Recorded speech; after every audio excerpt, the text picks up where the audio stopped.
국제고등학교 1학년 학생들 한국사 수업을 위한 영상입니다. 우리가 지난 시간에 청동기를 바탕으로 우리 민족의 최초의 국가인 고조선이 건국되었다라는 사실까지 학습을 했습니다. 그렇다면 이 고조선이란 나라에 대해서 조금 더 살펴볼 필요가 있는데요.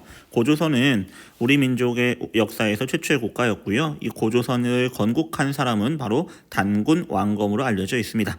단군 왕검, 단군과 관련된 신화를 여러분 다 들어보셨을 거예요. 환인의 아들 환웅이 이 땅에 내려왔고 그 당시에 곰과 호랑이가 인간이 되고 싶어서 환웅을 찾아와서 쑥과 마늘을 100일 동안 빛을 보지 말고 먹으라고 그랬는데 곰은 그것을 견뎌내서 여성인 웅녀가 되어서 환웅과 결혼하고 그 사이에서 태어난 아들이 단군 왕검이었고 이 단군 왕검이 고조선을 지배했다라는 내용들이 있었을 겁니다. 그 단군의 신화는 단순하게 신화가 아니라 그 당시에 있었던 역사적인 사실을 좀 반영했던 부분이 있다고 보여지는데요.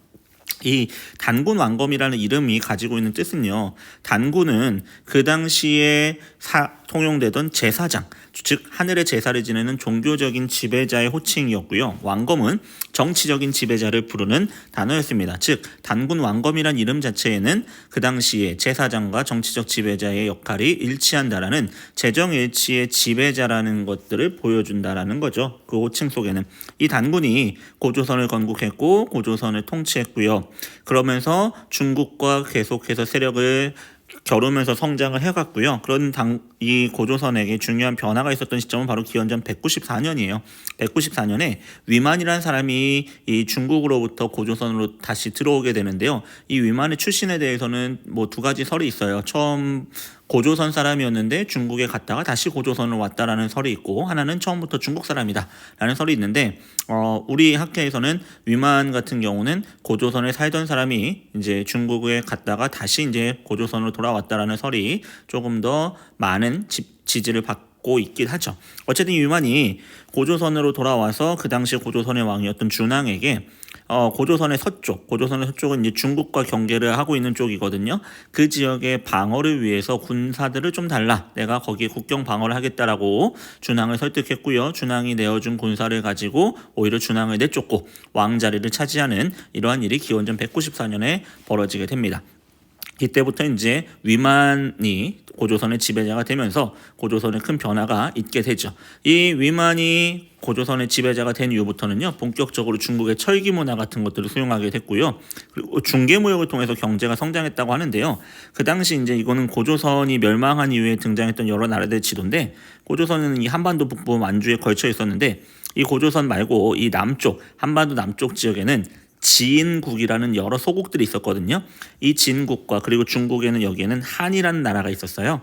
이 진국들, 한반도 남쪽의 국가와 중국의 한을 연결하는 중개무역을 통해서 경제적인 번영을 누리기도 했었습니다. 자, 이 고조선이 어쨌든 계속해서 경제적인 거나 군사적인 위협이 된다고 느낀 그 당시에 중국의 통일 왕조였던 한나라. 이 한나라가 그 당시 한의 황제는 한무제였는데요. 한무제가 기원전 109년부터 고조선을 공격했고요. 1년에 걸친 공격 끝에 기원전 108년 고조선은 한의 침략을 견디다 못해 멸망하게 됩니다. 이 한은요, 고조선을 멸망시킨 그 고조선 땅에다가 자신들의 행정구역인 군을 설치하는데요. 그걸 4개를 설치하게 됩니다. 이걸 우리는 한사군이라고 부르는데요. 이 한사군이 설치되게 됩니다. 이 고조선 사회의 모습을 추론할 수 있는 게 8조법이에요. 8개의 법이 전해지는데 그 중에서도 지금 3개 정도가 전해지고 있어요. 이 8조법의 내용들을 보면 사람을 죽이면 사형에 처한다. 이걸 통해서 알 수 있는 것들이 무엇인지 한번 여러분과 함께 수업 시간에 살펴볼까 해요. 그리고 이 한에 의해서 고조선이 멸망한 이후에는 8조법이 한 60여 개의 법으로 늘어나면서 이제 통치 체제가 변화를 맞이하게 된다라는 기록들을 찾아볼 수 있습니다.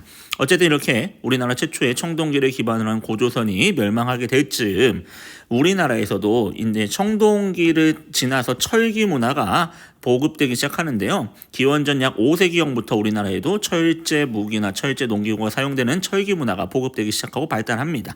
그래서 이 만주와 한반도 지역에서는요, 철기 문화를 바탕으로 여러 국가들이 만들어지고 발전하게 되죠. 이 지도와 같이요, 고조선이 멸망할 즈음, 즉 기원전 2세기 즈음 만주와 한반도 북부에는요, 위에서부터 부여 고구려, 옥저, 동해, 그리고 마한, 진안, 변한이라는 삼한 같은 나라들이 등장하게 됩니다. 이 나라들의 특징은 일단 위치 한번 기억해 두시고요. 특징을 좀 정리하면 부여 같은 경우는 숭화강 유역에 위치하고 있었고요. 정치적으로는 왕은 있었지만 이 여러 부족들의 크게는 한 5부족의 연맹으로 이루어진 나라였거든요. 이 부족의 지배자들을 뭐라고 불렀냐면 가라고 불렀습니다. 가. 무슨 가라고 불렀는데 그 가자는 가축의 이름을 따서 마가, 우가, 저가, 구가 이런 식의 지배자들이 있었어요. 부족의 지배자들. 그들을 뭐라고 그러냐면 여러 명의 가다에서 제가라고 부르고요. 이 제가들이 독자적으로 관장하는 지역을 뭐라고 불렀냐? 사출도라고 불렀다라는 거죠. 이 지역은요. 왕도 행정적인 것들을 권한을 마음대로 행사할 수 없는 이 제가들의 어찌 보면은 권한을 인정받는 지역이었다는 거죠. 그러니까 왕의 권한이 그렇게 강하지는 않았다라는 거고요. 이런 국가들의 특징을 우리 다음 시간에 배우겠지만 연맹체국가, 연맹왕국이라고도 부르는 겁니다. 이 부여 같은 경우는요. 뭐 예를 들면 전쟁에서 패배하거나 흉년이 들거나 이러면 왕에게 책임을 물어서 왕을 죽이기도 할 정도로 왕을 교체하고 죽이기도 할 정도로 왕의 권한이 초창기에는 그렇게 강하지 않았다는 거죠. 그리고 이 제가들 일단 사출도라는 거 한번 좀 기억하시고요. 경제적으로 보면 이곳은요. 벼농사를 짓기에는 굉장히 어려운 지역입니다. 벼 같은 경우도 북방 한계선이라는 게 있기 때문에 이 지역에서 벼농사보다는 주로 밭농사 위주의 농사가 지어졌고요. 또 하나는 목축 이런 생활들이 경제의 중요한 부분을 차지했었습니다. 그리고 사회적인 문화의 특징 중에 하나는 왕 등의 이런 사람들이 죽으면 그 모시던 사람들을 같이 묻는 순장 같은 것들도 있었고요. 하늘에 제사를 지는 제천 행사로는 영고란 게 있었습니다.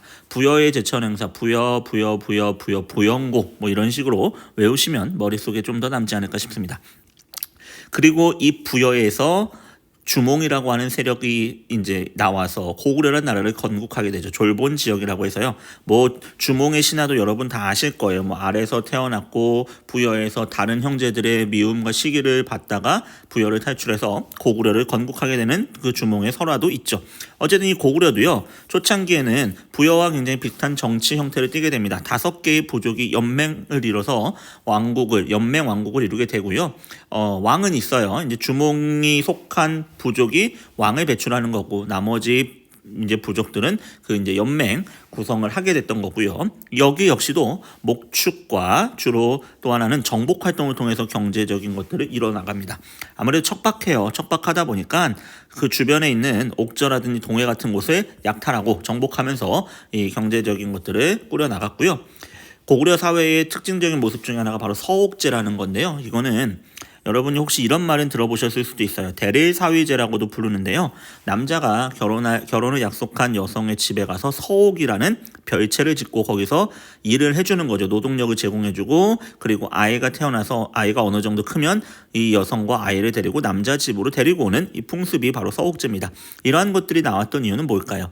예전엔 노동력이 굉장히 중요한데 여성이 결혼해서 남성 집으로 간다라는 건 여성 집에 있어서는 노동력이 상실되는 거기 때문에 그만큼을 미리 보존해주기 위한 조치였다는 거죠. 그리고 이 고구려의 제천행산 동맹인데요. 고구려의 주몽을 동명왕, 동명성왕이라고도 불렀거든요. 그래서 이런 주몽을 추모하고 또 하늘에 제사를 지내는 이 동맹이란 게 한 10월에 매번 열렸던 제천 행사 중에 하나입니다. 죄수들을 풀어주고 같이 이렇게 즐기는 행사들도 있었습니다.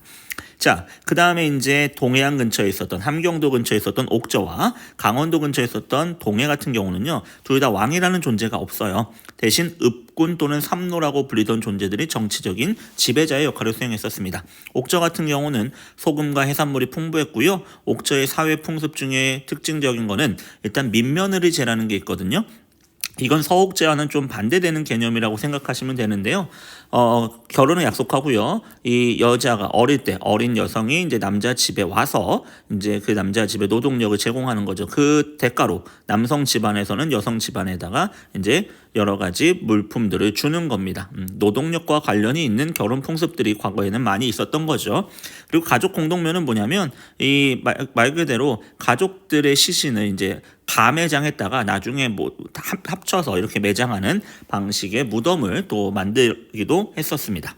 자, 동해 같은 경우는 특산물이 좀 경제적으로 유명했었는데요. 단궁은 짧은 활, 과하마는 나무 아래를 지나갈 정도의 작은 말이고요. 반어피는 바다 표범 가죽, 이런 것들이 특산물로 굉장히 유명했다고 전해지고요.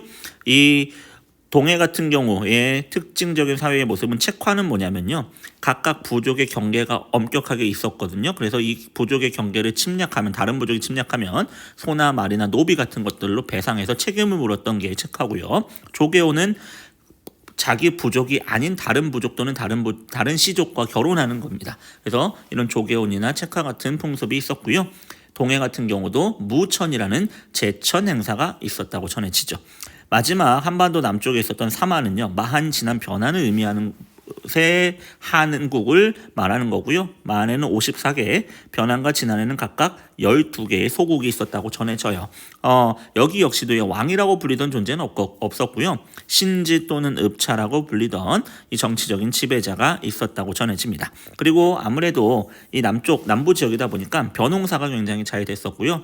특히나 이 사만 중에 변환 지역에서는요. 예로부터 철이 굉장히 풍부하게 나서 이 철은 나중에 이 변환 지역에서는 가야라는 나라가 또 성장하거든요. 가야는 이 철을 중국이나 일본 등에 수출하기도 합니다. 그리고 이 사만의 사회적인 특징 중에 하나는 신지읍차가 정치적인 지배자의 역할을 수행했다면 종교적인 지배자의 역할을 수행하는 사람이 따로 있었다라는 거죠. 그 존재가 바로 천군이라고 부르는 제사장입니다. 제사장, 종교 행위를 주관하는 사람이었고요. 이 천군이 관할하는 종교적인 신성한 구역을 뭐라 불렀냐면 소도라고 불렀습니다. 이 소도 같은 경우는 범죄자가 이쪽으로 도망가더라도 이 천군의 동의 없이는 함부로 잡으러 들어갈 수 없는 종교적인 특별한 신성구역이었다라는 거. 천군과 소도의 존재로 알 수 있는 거. 사마는 제사장, 제사를 담당하는 사람과 정치의 지배자가 각각 다른 사람이었다. 재정 분리의 사회였다는 걸 알 수 있죠. 그리고 계절제라고 해서 5월과 10월 같은 요 계절별로 하늘에 제천 행사를 지내는 그러한 제천 행사가 있었다. 아무래도 벼농사와 관련된 행사들이 많이 있었을 거라고 추정돼요. 추수가 끝나면 또 제사를 지내고 씨 뿌리게 끝나면 이런 제사를 지내고 이런 것들이 있었다고 생각합니다. 여러분 이제 오늘 수업 시간에는 바로 이 고조선은 과연 어떤 모습을 갖고 있었는지 조금 더 한번 탐구를 해볼 거고요. 그리고 지금 살펴봤던 철기를 바탕으로 한반도 북부와 만주 지역에서 성장했던 여러 나라